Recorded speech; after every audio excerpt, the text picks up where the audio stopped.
2020 বৰ্ষৰ হাইস্কুল শিক্ষান্ত পৰীক্ষাৰ ৰিজাল্ট দিবলৈ আৰু বেছি দিন নাই। এই ভিডিঅ'টোত আপোনালোকক জনাম কেনেকৈ আপোনালোকে ৰিজাল্ট চাব, কি ৱেবছাইটত ৰিজাল্ট চাব আপোনালোকে, আৰু মাৰ্কশ্বিটসমূহ কেনেকৈ পাব আপোনালোকে, অনলাইন পাবনে আপোনালোকে স্কুলত গৈ আনিব লাগিব, সেই সম্পৰ্কে আপোনালোকে এই ভিডিঅ'টোত জনাম। আৰু এই যিখিনি কথা জনাম আপোনালোকক সেইখিনি আমাৰ অসম মাধ্যমিক শিক্ষা পৰিষদে এখন জাননী যোগে তেওঁলোকে প্ৰকাশ কৰিছে অফিচিয়েলভাৱে। এই জাননীখনত কি উল্লেখ আছে সম্পূৰ্ণৰূপে আপোনালোকক এই ভিডিঅ'টোত জনাম। জাননীখন চোৱাৰ আগতে আপোনালোকক এটা অনুৰোধ জনাওঁ, যদি আপুনি এই চেনেলটো নতুন তেনেহ'লে ছাবস্ক্ৰাইব কৰিবলৈ নাপাহৰিব এই চেনেলটো, কাৰণ গুৰুত্বপূৰ্ণ আপডেটসমূহ আপোনালোকক এই চেনেলটোৰ জৰিয়তে জনাই থকা হয়। গতিকে আপোনালোকে চেনেলটো ছাবস্ক্ৰাইব কৰি ল'ব, আৰু যদি ভিডিঅ'টো চাই ভাল পায় তেনেহ'লে লাইক এটা কৰি দিব আৰু শ্বেয়াৰ এটা কৰি দিব, আৰু কিবা যদি আখোৱা থাকে, কিবা সুধিবলগীয়া থাকে তেনেহ'লে আপোনালোকে কমেণ্ট বক্সত কমেণ্ট কৰি জনাব। এতিয়া জাননীখন সম্পূৰ্ণৰূপে পঢ়ি শুনাইছোঁ প্ৰথমৰ পৰা। ইয়াতে লিখা আছে, ইয়াৰ দ্বাৰা Hslc HM এক্সামিনেশ্যন 2020ত অৱতীৰ্ণ হোৱা সকলো ছাত্ৰ ছাত্ৰীক জনাবলৈ পাই আমি সুখী যে অহা 6 জুন 2020 তাৰিখে ৰাতিপুৱা 9 বজাত পৰীক্ষাৰ ফলাফল ঘোষণা কৰা হ'ব। COVID-19 সংক্ৰমণৰ পৰিপ্ৰেক্ষিতত এইবাৰ পৰীক্ষাৰ ফলাফল প্ৰথমে ডিজিটেল মাধ্যমেৰেহে দিয়া হ'ব, মানে অনলাইন যোগে দিয়া হ'ব। পৰৱৰ্তী সময়ত বিদ্যালয়সমূহ খোলাৰ পিছত মাৰ্কশ্বিট আৰু উত্তীৰ্ণ প্ৰমাণপত্ৰ বিদ্যালয়সমূহৰ জৰিয়তে ছাত্ৰ ছাত্ৰীসকলক বিতৰণ কৰা হ'ব। মানে সদ্যহতে মাৰ্কশ্বিটসমূহ দিয়া নহয়, পৰৱৰ্তী সময়ত যেতিয়া COVID-19 প্ৰভাৱ নোহোৱা হ'ব বা কম পৰিমাণে COVID-19 প্ৰভাৱ থাকিব, তেতিয়া মাৰ্কশ্বিটসমূহ স্কুলত দিয়া হ'ব। 1 নম্বৰতে দিছে ইয়াতে, 1 নম্বৰ বুলি মাৰ্কশ্বিট ডাউনলোড কৰিবলৈ তলৰ ৱেবছাইট কেইটা ব্যৱহাৰ কৰিব। এবাৰ ডিজিটেল ৰূপত পাব আপোনালোকে মাৰ্কশ্বিটসমূহ। গতিকে ইয়াতে ৱেবছাইট দিছে, টোটেল 14টা ৱেবছাইট আছে। results.sevaonline.org, results.assam.nic.in। গতিকে আপোনালোকে এই ৱেবছাইটকেইটা চাই লওক, আৰু আপোনালোকে পৰীক্ষা ৰিজাল্ট দিয়াৰ দিনা এই ৱেবছাইটকেইটাত যাই নিজৰ মাৰ্কশ্বিটখন ডাউনলোড কৰি লওক।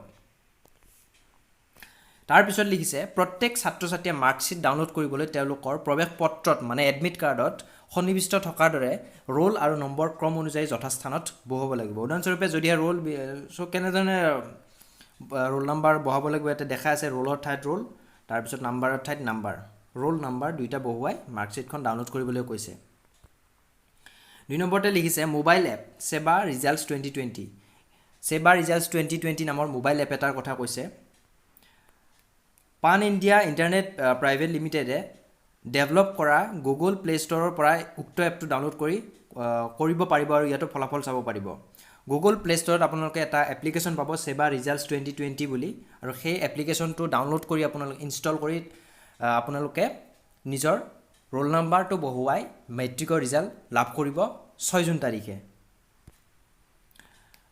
গতিকে ইয়াতে আপোনাৰ ৱেবছাইটতো যাব পাৰে ৰিজাল্ট চাবলৈ, বা মোবাইল এপ্লিকেশ্যনো ব্যৱহাৰ কৰিব পাৰে। তাৰপিছত জনাইছে, ইয়াৰ দ্বাৰা সংশ্লিষ্ট সকলোকে জনোৱা হয় যে নিখুঁতভাৱে ফলাফল ঘোষণা কৰিবলৈ সকলো ধৰণৰ সাৱধানতা অৱলম্বন কৰা হৈছে। তৎসত্ত্বেও যদিহে কোনো ধৰণৰ ভুল ভ্ৰান্তি পৰিলক্ষিত হয়, সেইবোৰ যথাসময়ত শুধৰণি কৰি দিয়া হ'ব। যিসকল ছাত্ৰ ছাত্ৰীয়ে নিজৰ উত্তৰ বহি পুনৰ মূল্যায়ন কৰিব বিচাৰে, মানে ৰিভেলুৱেশ্যন, পুনৰ মূল্যায়ন, বোলে নম্বৰ কম পাইছোঁ, বোলে আন কিবা হেৰি হৈছে, নম্বৰ কমিছে, সেই সম্পৰ্কত কিবা যদি আপোনালোকক পুনৰ মূল্যায়ন কৰিব বিচাৰে, তেওঁলোকে অনলাইন পদ্ধতিৰে অহা 6/8/2020 তাৰিখৰ পৰা 22/6/2020 তাৰিখৰ ভিতৰত আবেদন কৰিব পাৰিব। গতিকে কিবা যদি আখোৱা থাকে নিজৰ ৰিজাল্টৰ সন্দৰ্ভত, বোলে নম্বৰ কম পালোঁ বা অন্য যিকোনো কাৰণত, আপোনালোকে উত্তৰ বহি পুনৰ মূল্যায়ন এই তাৰিখ দুটাৰ ভিতৰত, মানে 8/6/2020 পৰা 22/6/2020 ভিতৰত আপোনালোকে আবেদন কৰিব লাগিব।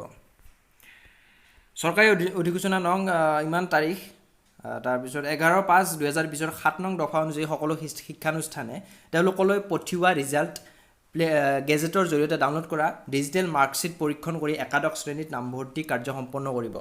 মানে আপোনালোকে এইবাৰ অনলাইন ডিজিটেল মাৰ্কশ্বিট যিখন পাব, সেইখনৰ প্ৰিণ্ট আউট এটা ওলাই ল'ব, আৰু তাৰপিছত সেইখনৰে আপোনালোকে একাদশ শ্ৰেণীৰ নামভৰ্তি কৰিব পাৰিব, এডমিশ্যন ল'ব পাৰিব। সেইটো জনাইছে, সেইটো স্পষ্টকৈ জনাইছে। এইবাৰ তাৰমানে COVID-19 যিহেতু প্ৰভাৱ পৰিছে, গতিকে স্কুলত যাব নালাগে আপোনালোকে মাৰ্কশ্বিট ল'বলৈ, সেইটো স্পষ্টকৈ কৈছে।